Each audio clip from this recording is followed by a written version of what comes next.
जी हाँ छात्रों, तो फाइनली कक्षा 9 में वार्षिक परीक्षा 2025-26 विषय सामाजिक विज्ञान यानी सोशल साइंस 14 मार्च का असली वाले पेपर लेकर आ चुके हैं, वो भी पूरा पूरा सॉल्यूशन के साथ है। तो बच्चों आपको बिल्कुल भी टेंशन नहीं लेना है। यदि आप इस वीडियो को शुरू से लेकर आज तक वॉच करते हैं तो 100% गारंटी है कि आपके समाज विज्ञान में पूरे नंबर आने वाले हैं और आप अपनी कक्षा में टॉप करने वाले हैं। तो चलिए बच्चों, बिना टाइम वेस्ट किए सबसे पहले आप देख लीजिए पेपर का फ्रंट पेज आपका कुछ इस टाइप का होने वाला है। एंड यहाँ पे पहले पेज में दिए गए हैं बच्चों निर्देश, और जो क्वेश्चन इसके नेक्स्ट पेज से दिए गए हैं। तो यहाँ पे देखिए बच्चों, सबसे पहले दिया गया है प्रश्न 1, निम्नलिखित प्रश्नों में से सही विकल्प का चयन कर लिखिए। पहला क्वेश्चन है, भारत किस महाद्वीप का हिस्सा है? इसका आंसर करना है ऑप्शन नंबर बी, एशिया महाद्वीप का। दूसरा प्रश्न है, इलाहाबाद में किन नदियों का संगम स्थल है? ऑप्शन नंबर आ हो जाएगा गंगा यमुना का। तीसरा प्रश्न है, प्रथम विश्व युद्ध कब लड़ा गया? ऑप्शन नंबर आ हो जाएगा 1914 से 1918 के बीच। चौथा प्रश्न है, संविधान के प्रारूप कमेटी के अध्यक्ष कौन थे? ऑप्शन नंबर बा करना है डॉक्टर भीमराव अंबेडकर। पांचवा प्रश्न, भूमि मापने की इकाई है? ऑप्शन नंबर दा हो जाएगा हेक्टेयर। और छठवां क्वेश्चन है, बंगाल में किस वर्ष अकाल पड़ा था? इसका आंसर हो जाएगा ऑप्शन नंबर आ 1943 में। तो बच्चों यहाँ पे क्वेश्चन नंबर फर्स्ट हो जाता है अपना पूरा कंप्लीट। आप लोग फटाफट इनके आंसर देख लीजिए। जो बच्चे हिंदी मीडियम से हैं, इंग्लिश मीडियम से हैं, वो भी अपना पूरा क्वेश्चन पेपर कंप्लीट करते चलेंगे। नेक्स्ट देखिए प्रश्न 2 है, रिक्त स्थानों की पूर्ति कीजिए। पहला प्रश्न है, ब्रह्मपुत्र नदी को तिब्बत में डैश नाम से जाना जाता है, तो इसका आंसर करना है सांगपो।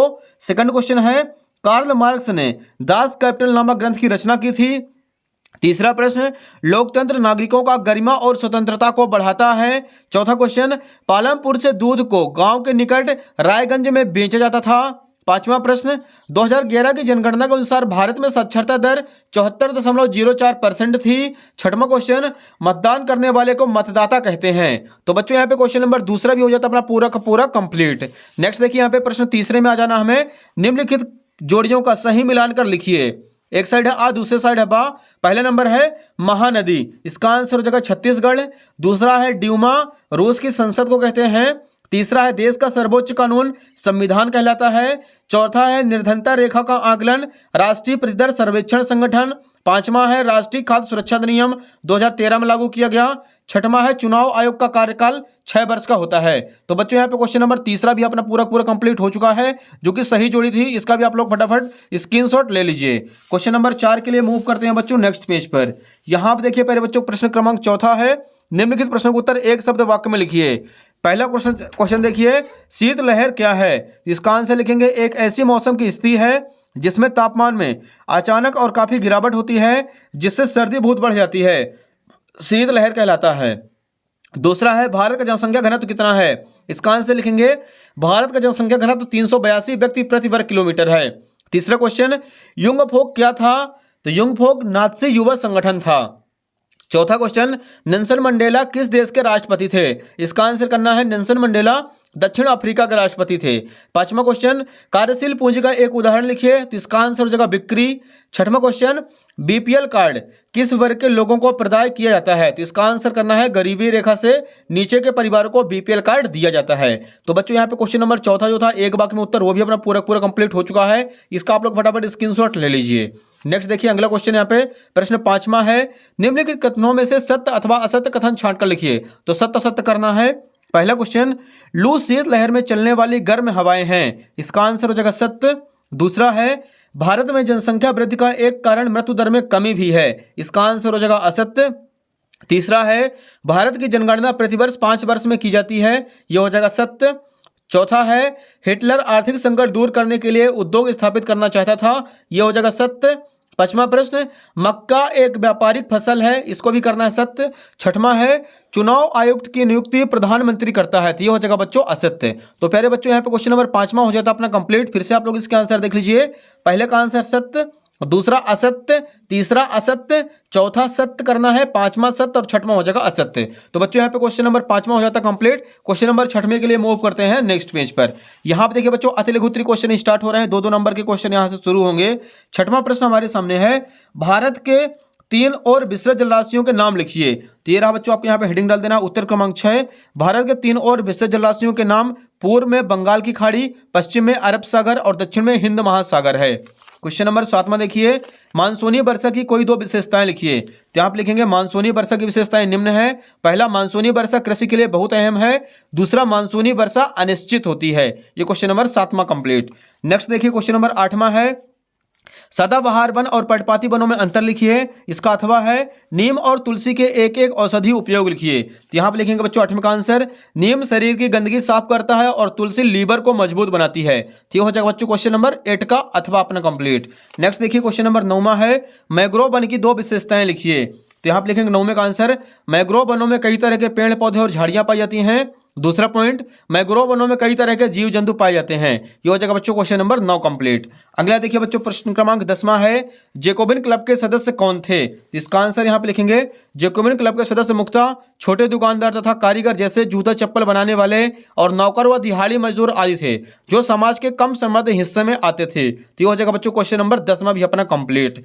नेक्स्ट क्वेश्चन नंबर 11 के लिए मूव करते हैं बच्चों अगले पेज पर। यहाँ पे देखिए पहले बच्चों क्वेश्चन नंबर 11 है हमारे सामने, खूनी रविवार की घटना क्या थी।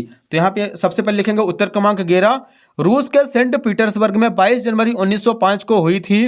इस दिन जार की सेना ने शांतिपूर्ण मजदूरों और उनके परिवारों के जुलूस पर गोलियां चलाई थी। ये हो जाए क्वेश्चन नंबर 11 कंप्लीट। अगला देखिए बच्चों प्रश्न 12 है, युद्ध से जंगल क्यों प्रभावित होते हैं। तो यहाँ पे लिखेंगे इसका आंसर, युद्ध के समय जंगलों में आग लग जाती है जिससे वनस्पति और जीव जंतु नष्ट हो जाते हैं। इस प्रकार युद्ध से जंगल प्रभावित होता है।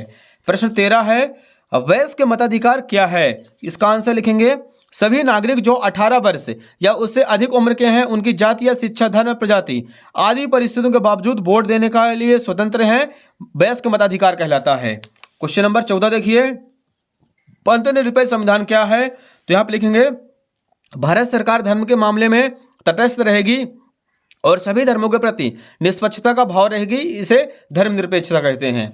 क्वेश्चन नंबर 15 देखिए, गठबंधन सरकार किसे कहते हैं। तो यहाँ पे इसका आंसर लिखना है, जब एक से ज्यादा राजनीतिक दल मिलकर सरकार बनाते हैं तो उसे गठबंधन सरकार कहा जाता है। तो क्वेश्चन नंबर 15 भी हो जाता कंप्लीट। अगला देखिए बच्चों, इसी के नीचे 16 नंबर दिया गया है, अर्थव्यवस्था के तृतीय क्षेत्र से आप क्या समझते हैं। तो यहाँ पे लिखना है, अर्थव्यवस्था का तृतीय क्षेत्र सेवाओं का उत्पादन करने वाला क्षेत्र है, इसे सेवा क्षेत्र भी कहा जाता है। इसमें शिक्षा, स्वास्थ्य आदि सेवाएं शामिल होती हैं। नेक्स्ट क्वेश्चन नंबर 17 के लिए मूव करते हैं बच्चों अगले पेज पर। यहाँ पे देखिए प्रश्न क्रमांक 17 है, मानव पूंजी निर्माण में स्वास्थ्य की भूमिका लिखिए। तो यहाँ पे लिख लेंगे बच्चों 17 का आंसर, मानव पूंजी निर्माण में स्वास्थ्य की अहम भूमिका होती है। यह न केवल व्यक्तियों की शारीरिक भलाई को दर्शाता है, बल्कि समाज में पूरी तरह से भाग लेने वाली क्षमता को भी दर्शाता है। क्वेश्चन नंबर 17 हो जाता कंप्लीट। अगला देखिए क्वेश्चन नंबर 18 है, रेशम मार्ग पर टिप्पणी लिखिए। तो यहाँ पे लिखेंगे उत्तर क्रमांक 18, रेशम मार्ग से बड़े पैमाने पर चीन के रेशम यूरोप, अफ्रीका तथा एशियाई देशों में भेजे जाते थे, इसलिए इस मार्ग का नाम रेशम मार्ग या सिल्क जूट कहा गया। रेशम मार्ग के जरिए रेशम, चाय, भारतीय मसाले, कपड़े, कीमती पत्थर, सोना, चांदी, शराब आदि का व्यापार होता था। रेशम मार्ग द्वारा संस्कृति, भाषा और विचारों का आदान प्रदान होता था। रेशम मार्ग एक महत्वपूर्ण ऐतिहासिक मार्ग था। मार्को पोलो ने रेशम मार्ग से यात्रा करके चीन पहुंचे थे और वहां की सभ्यता को देखे थे। तो ये हो जाएगा बच्चों क्वेश्चन नंबर 18 अपना पूरा कंप्लीट। इसका भी आप लोग फटाक से स्क्रीनशॉट ले लीजिए। नेक्स्ट देखिए बच्चों क्वेश्चन नंबर 19 है हमारे सामने, औपनिवेशिक सरकार ने बेकार पड़ी भूमि को कृषि योग्य बनाने के लिए क्या योजना बनाई। तो ये लीजिए बच्चों 19 का आंसर लिखेंगे, ऐसी जमीन जिसमें ना कोई लगान मिलता था और ना ही कोई उत्पादन होता था को अंग्रेजों ने बेकार माना और उसे कृषि कार्य करने के लिए कुछ लोगों को दे दिया था। कुछ लोगों को गांव का मुखिया बना दिया गया ताकि वे उस जमीन पर खेती कार्य को ठीक ढंग से करवाएं। यह जमीन चरवाहों की थी, जिनका चरवाहे नियमित रूप से उपयोग करते थे। ये हो जाएगा बच्चों क्वेश्चन नंबर 19 अपना पूरा कंप्लीट। अगला देखिए बच्चों प्रश्न क्रमांक 20 है, भारत के राष्ट्रपति को कौन कौन सी शक्तियां प्राप्त हैं। इसका अथवा है, प्रधानमंत्री पद के लिए क्या योग्यता होनी चाहिए। तो यहाँ पे लिखेंगे 20 का अथवा, प्रधानमंत्री पद के लिए निम्न योग्यता, पहला है वह भारत का नागरिक हो, वह कम से कम 25 वर्ष की आयु पूर्ण कर चुका हो, वह लोकसभा का सदस्य होना चाहिए और वह किसी सरकारी लाभ के पद पर ना हो। तो ये हो जाएगा बच्चों क्वेश्चन नंबर 20 का अथवा अपना कंप्लीट। नेक्स्ट देखिए बच्चों क्वेश्चन नंबर 21 के लिए मूव करते हैं अगले पेज पर। यहाँ पे देखिए पहले बच्चों क्वेश्चन नंबर 21 है, भारत के मानचित्र में निम्नलिखित को दर्शाइए। पहला है मालवा का पठार, दूसरा है लक्षद्वीप, तीसरा है चिल्का झील, चौथा हो जाएगा कंचनजंगा। इसका अथवा दिया गया है, भारत के मानचित्र में निम्नलिखित को दर्शाना है, छोटा नागपुर का पठार, अंडमान निकोबार द्वीप समूह, सतलुज नदी, भारतीय मरुस्थल। अगला क्वेश्चन देखिए प्रश्न 22 है, भारतीय संविधान द्वारा नागरिकों को कौन कौन से मौलिक अधिकार दिए गए हैं, किन्हीं चार को समझाइए। तो ये देखिए बच्चों, उत्तर क्रमांक 22 यहाँ पे लिखेंगे। भारतीय संविधान द्वारा नागरिकों को निम्न मौलिक अधिकार दिए गए हैं। पहला हो जाएगा समानता का अधिकार। इस अधिकार के द्वारा नागरिक को कानून की समझ समानता तथा भेदभाव, अस्पृश्यता और उपाधियों का अंत कर दिया गया है। सरकारी नौकरियों में बिना धर्म, जाति, लिंग आदि का भेदभाव किए बिना समानता है। सेकंड नंबर लिखेंगे स्वतंत्रता का अधिकार। स्वतंत्रता के अधिकार के अंतर्गत नागरिकों को भाषण देने तथा विचार प्रकट करने, देश में किसी भी स्थान पर घूमने फिरने आदि की स्वतंत्रता है। तीसरा पॉइंट लिखना है शोषण के विरुद्ध अधिकार। इस अधिकार के अनुसार मानव के क्रय विक्रय, किसी से बेचकर तथा 14 वर्ष से कम आयु वाले बच्चों को कारखानों, खानों या किसी खतरनाक धंधे में काम करने पर रोक लगा दी गई है। चौथा पॉइंट लिखेंगे धार्मिक स्वतंत्रता का अधिकार। किसी व्यक्ति को अपने धर्म को मानने, उसका पालन करने और उसका प्रचार प्रसार करने की आज़ादी देता है। यह एक मौलिक अधिकार है। तो बच्चों यहाँ पे क्वेश्चन नंबर 22 भी अपना पूरा कंप्लीट हो जाता है। इसका भी आप लोग फटाफट स्क्रीनशॉट ले लीजिए। अगला क्वेश्चन देखिए, लास्ट क्वेश्चन नंबर 23 है, भारत में निर्धनता के कारण लिखिए। तो बच्चों यहाँ पे लास्ट क्वेश्चन 23 का हम आपको आंसर दिखाने वाले हैं। सबसे पहले आपको यहाँ पे हेडिंग डाल देना है, उत्तर क्रमांक 23, भारत में निर्धनता के निम्न कारण है। पहला पॉइंट हो जाएगा तीव्र गति से बढ़ती हुई जनसंख्या। इस समय जनसंख्या की दृष्टि से भारत का विश्व में पहला स्थान है। बढ़ती हुई जनसंख्या का अर्थ है वह विश्व की मांग में अपार वृद्धि होना। सेकंड पॉइंट लिखेंगे पूंजी का निर्माण अभाव। पूंजी निर्माण आर्थिक विकास की आधारशिला है, परंतु पूंजी निर्माण का दर भारत में अपेक्षाकृत कम है। तीसरा पॉइंट लिखेंगे बेरोजगारी। निर्धनता का एक प्रमुख कारण बेरोजगारी है। देश में बेरोजगारी की समस्या व्यापक और भीषण है। बेरोजगारों की संख्या निरंतर बढ़ रही है, जो निर्धनता के लिए एक उत्तरदायी कारण है। चौथा पॉइंट लिखना है कीमत स्तर में वृद्धि होना। जिसके परिणाम स्वरूप मुद्रा की क्रय शक्ति कम हो जाने से वास्तविक आय कम हो जाती है। यही कारण है कि जनसंख्या वृद्धि की दर कीमत स्तर में वृद्धि हो रही है। तो हो जाएगा बच्चों अपना क्वेश्चन नंबर 23 का भी पूरा आंसर। इसका भी आप लोग फटाफट स्क्रीनशॉट ले लीजिए। तो बच्चों यहाँ पे अपना पूरा असली क्वेश्चन पेपर कंप्लीट हो जाता है। फटाफट वीडियो को लाइक कर दीजिए, चैनल को सब्सक्राइब कर लीजिए और वीडियो को ज़्यादा से ज़्यादा बच्चों को भी शेयर कर दीजिए, क्योंकि बच्चों आपको केवल इसी यूट्यूब चैनल पर आपके असली जो क्वेश्चन पेपर हैं वो मिलने वाले हैं। धन्यवाद।